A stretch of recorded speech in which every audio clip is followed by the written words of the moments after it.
ขั้วชนบทบ่คือขั้วอันนั้นภัตตาคารบ่คือขั้วบ้านหรูหราเบิ่งวิธีการใช้เตาถ่านนึ่งข้าวมื้อนี้เตรียมการที่หนึ่งปลาให้ผักหยังน้อไหมน้อมาใส่น้อโอ้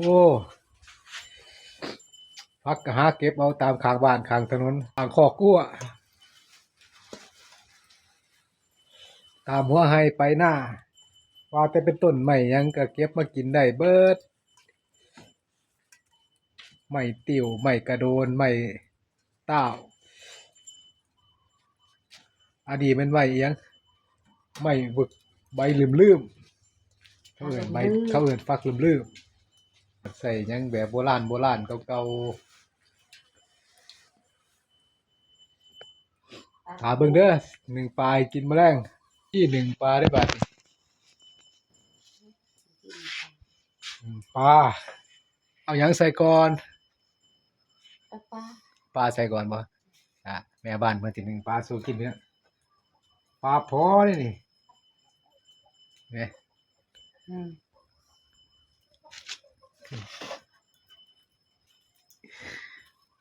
ปลาธรรมชาติหามาจากห้วยนี่แหละมาจากคลองบ่ใส่ดอกเกลือพอแล้วเนาะอย่ามันเค็มอยากกินปลาก็หากินมันเค็มมันหยังกินปลาจานแค่ใส่ม่องใส่ด่างใส่หยังก็พอได้กินหนึ่งปลาสู้กินเด้อมื้อแรกถ้ากินน้ำข่อยเด้อหนึ่งปลาเด้อเอาปลาใส่ก่อนแล้วก็เอาผักใส่ทีหลังเอาผักใส่ก่อนมันก็เละเอาผักใส่ก่อนมันเละพุ่นว่าเอาปลาแล้วก็เอาผักใส่มันจะได้สุกถ้ากินน้ำข่อยเด้อมื้อแรงเด้อหนึ่งปลาพอพี่น้องใส่พี่น้องหนึ่งเรียบร้อยหนึ่งปลาพอใส่ผักลืมๆผู้ใดอันนั้นว่างๆก็แวะมากินน้ำข่อยเด้อมื้อแรงเด้อ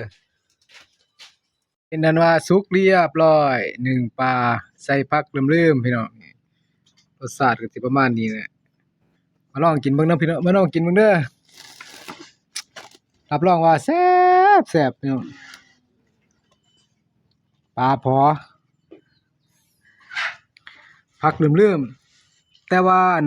ปลาพอบ่อันนั้นบ่คักปานใดดอกแต่ว่าผักลืมๆนี่ติมันสิเปื่อยอ่อน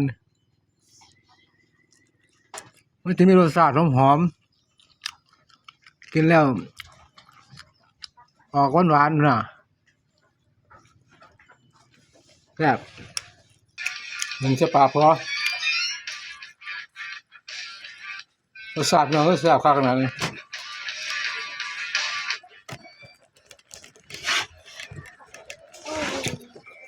นั่งเขานำกันเด้อ